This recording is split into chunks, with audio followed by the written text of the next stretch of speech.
శ్మశానం నుంచి తిరిగి రాగానే అందరూ కాళ్ళు కడుక్కొని ఇంట్లోకి వెళ్తున్నారు ఎందుకు అని శ్రేయ అడిగింది. వెంటనే రుద్ర సమాధానం ఇస్తూ, శ్మశానం నుంచి ఇంటికి వచ్చిన తర్వాత కాళ్ళు కడుక్కోవడం అనేది హిందూ సంప్రదాయంలో ఒక ముఖ్యమైన ఆచారం. శ్మశానం నుంచి వచ్చాక కాళ్ళు కడుక్కోవడం అనేది భౌతికంగా, మానసికంగా మరియు ఆధ్యాత్మికంగా శుద్ధి చేసుకోవడాన్ని సూచిస్తుంది. శ్రేయ ఆశ్చర్యంతో రుద్ర వైపు చూస్తూ అడిగింది, వావ్ రుద్ర, నీకు వీటి గురించి చాలా విషయాలు తెలుసు అనుకుంటా. కానీ నాకు ఇంకా కుతూహలంగా ఉంది. కాళ్ళు కడుక్కోవడం లాంటి ఆచారాల వెనుక నిజంగా అంత డీప్ అర్థాలున్నాయా? ఇంకొంచెం డీటెయిల్గా చెప్తావా అని అడిగింది. రుద్ర కొంచెం చిరునవ్వుతో తలుపి మెల్లగా చెప్పడం మొదలెట్టాడు. పరిశుభ్రత మరియు ఆరోగ్యం. శ్మశాన వాటికలో బ్యాక్టీరియా, క్రిములు ఎక్కువగా ఉండే అవకాశం ఉంది. మృతదేహం నుండి కూడా కొన్ని రకాల సూక్ష్మజీవులు వ్యాపించే అవకాశం ఉంటుంది. కాళ్ళు కడుక్కోవడం వల్ల ఈ క్రిములు ఇంటి లోపలికి రాకుండా శుభ్రత పాటించినట్లు అవుతుంది. ఇది ఒక రకంగా ఆరోగ్యపరమైన జాగ్రత్త. నకారాత్మక శక్తిని దూరం చేయడం. శ్మశానం అనేది మరణం, దున్హకంతో కూడిన ప్రదేశం. అలాంటి చోట నకారాత్మక శక్తులు ఉంటాయని నమ్ముతారు.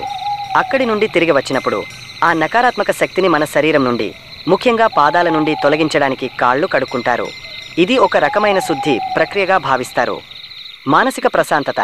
శ్మశాన వాటికకు వెళ్ళినప్పుడు కలిగే దున్హకం, మానసిక అలజడిని తగ్గించుకోవడానికి కూడా ఈ ఆచారం సహాయపడుతుంది.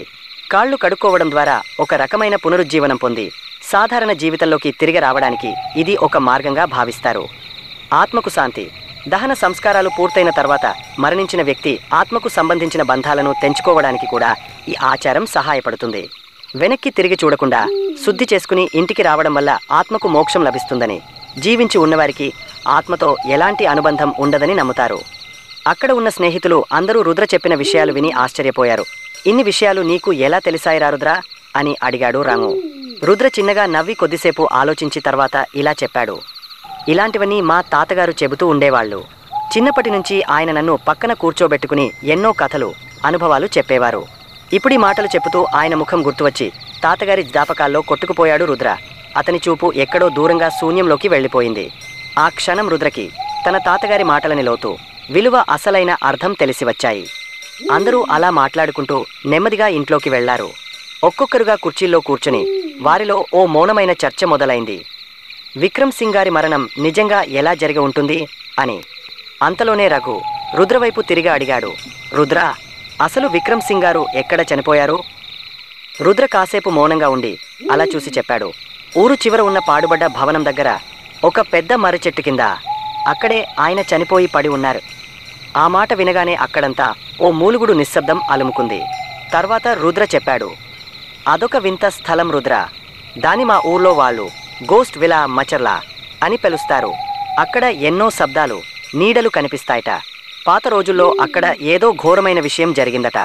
వాళ్ళు చెప్పేదాని ప్రకారం అక్కడికి ఎవరైనా రాత్రిళ్ళు వెళితే తిరిగి వచ్చిన వాళ్లే లేరు.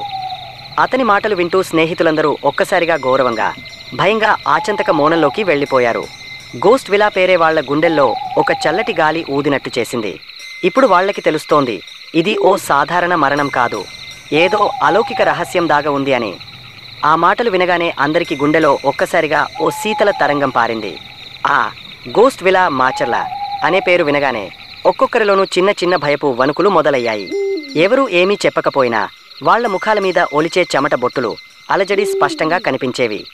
రుద్ర కాసేపు శాంతంగా ఊపిరి పీల్చుకొని కాస్త కోగలించుకున్నట్టు నవ్వుతూ రుద్రను చూస్తూ అన్నాడు, రుద్ర, ఇంకా ఏ కాలంలో ఉన్నావురా నీవు? ఇవన్నీ నమ్మేస్తున్నావా? అతని వాయిస్లో కొంచెం హాస్యం, కొంచెం సెటైర్, ఇంకా కొంచెం భయం దాగి ఉంది. అయినా లోలోపల రఘు కూడా అశాంతిగా ఉన్నాడు. అందరికీ తెలిసిన సత్యం ఒక్కటే, ఈ గోస్ట్ విలా విషయం ఎలాగైనా తెలుసుకోవాల్సిందే. కానీ అది ఎంత ప్రమాదకరమై ఉంటుంది అనేదానిపై మాత్రం ఎవరికీ అనుమానం లేదు.